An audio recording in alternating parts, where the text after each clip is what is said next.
रूप की चर्चा धरती से लेकर कैलाश पर्वत तक पहुंच गई थी। हर दिन उनकी बाल लीलाओं की कथाएं देवलोक में गूंज रही थीं।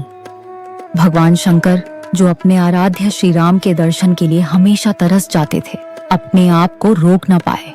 उन्होंने पार्वती जी से कहा, देवी, जिस राम के नाम को मैं दिन रात जपता हूँ, वही राम अब अयोध्या में बालक रूप में खेल रहे हैं। मैं भी उनके दर्शन करूंगा। यह सोचकर भोलेनाथ ने एक वानर का रूप धारण किया और धरती लोक पर उतर आए। और अचानक से अयोध्या की गलियों में एक मदारी और उसका बंदर लोगों को करतब दिखाने लगे। किंतु यह सामान्य खेल न था। मदारी और बंदर दोनों ही रूप भगवान शंकर के ही थे। राजमहल के द्वार पर जब डमरू बजा तो लोगों की भीड़ इकट्ठी हो गई। श्री राम अपने भाइयों के साथ वहां आ गए। बंदर ने दोनों हाथ जोड़कर राम को प्रणाम किया। उनकी मुस्कान देखकर राम खिलखिलाकर हंस पड़े।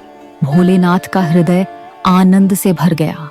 एक रूप में वे मदारी थे जो बंदर को नचा रहे थे, और दूसरे रूप में वही बंदर था जो राम के सामने नाच रहा था।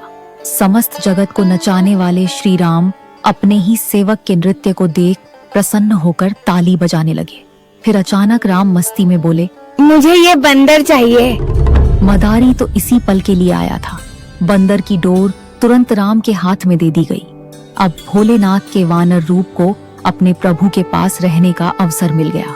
सच में सच्चा प्रेम वही है जो सेवक को अपने स्वामी के चरणों तक ले आए। यह वो अनोखा क्षण था जो रामायण के इतिहास में सदा के लिए अमर हो गया, जहां महादेव अपने स्वामी के लिए सेवक बने और सेवक के रूप में उन्हें हमेशा के लिए अपने पास पा लिया।